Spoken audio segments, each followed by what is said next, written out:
हरे भरे जंगल में एक छोटी सी चालाक चूहिया रहती थी। एक दिन वह जंगल में घूमते हुए खाने की तलाश कर रही थी। तभी उसे एक लोमड़ी मिली। लोमड़ी बोली, अरे चूहिया, कहाँ जा रही हो? क्यों ना तुम मेरे बिल में आकर कुछ खा लो। चूहिया ने चालाकी से कहा, नहीं नहीं, मैं तो अपने दोस्त ग्रम्बल क्लॉ से मिलने जा रही हूँ। लोमड़ी चौंक गई। Grumble Claw? वो कौन है? चूहिया बोली, अरे तुम नहीं जानते, वो एक भयानक दानव है जिसकी आंखें आग जैसी चमकती हैं, पीठ पर कांटे हैं और बड़े बड़े पंजे हैं। लोमड़ी डर गई और तुरंत भाग खड़ी हुई। चूहिया मुस्कुराई, हाँ हाँ, जंगल में सबको बेवकूफ बनाना कितना आसान है। थोड़ी दूर चलते ही चूहिया की मुलाकात एक उल्लू से हुई। उल्लू बोला, अरे चूहिया, क्यों ना तुम मेरे घोंसले में आकर दावत उड़ाओ।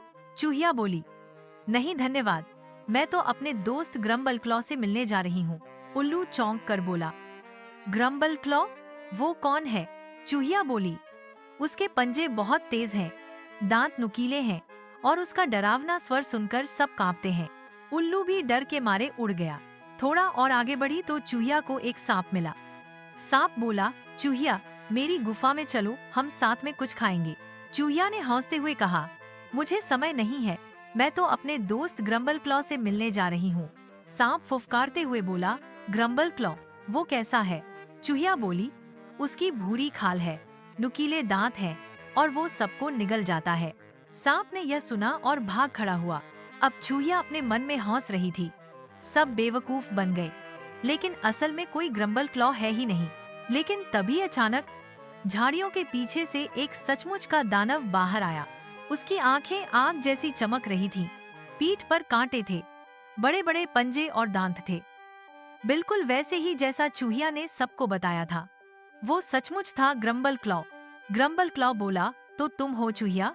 मैंने सुना है कि तुम सबसे चतुर हो, चलो मैं तुम्हें खा जाऊं। चूहिया ने सोचा, अब क्या करूं? उसने झट से एक चाल चली। वो बोली, खाना मुझे आसान नहीं है ग्रम्बल क्लॉ, पूरे जंगल में सब मुझसे डरते हैं। ग्रम्बल क्लॉ हौस पड़ा, तुमसे? चूहिया से कोई डरता है? ये तो मजाक है। चूहिया बोली, अगर यकीन नहीं तो मेरे साथ चलो। दोनों साथ चलने लगे। सबसे पहले चूहिया और ग्रम्बल क्लॉ लोमड़ी के पास पहुंचे। लोमड़ी ने ग्रम्बल क्लॉ को देखा और डर के मारे भाग खड़ी हुई। ग्रम्बल क्लॉ बोला, वाह, लोमड़ी सच में तुमसे डर गई। फिर दोनों उल्लू के पास पहुंचे। उल्लू ने ग्रम्बल क्लॉ को देखा और तुरंत उड़ गया। ग्रम्बल क्लॉ हैरान हो गया, ये कैसे हो सकता है? फिर दोनों सांप के पास पहुंचे। सांप ने ग्रम्बल क्लॉ को देखा और अपनी गुफा में दुबक गया। अब ग्रम्बल क्लॉ वाकई सोच में पड़ गया, ये चूहिया सचमुच ताकतवर है, सब इससे डर रहे हैं। चूहिया मुस्कुराई और बोली, देखा, अब मुझे अकेला छोड़ दो। ग्रम्बल क्लॉ डर गया और भाग खड़ा हुआ। चूहिया ने जंगल में इधर उधर देखा और बोली, कभी कभी सबसे छोटा जीव भी सबसे चतुर हो सकता है। और वो खुशी खुशी अपनी राह चल पड़ी। सीख, अक्ल और होशियारी से बड़ा खतरा भी टाला जा सकता है। आकार छोटा हो तो भी बुद्धि और चतुराई हमें शक्तिशाली बना सकती है।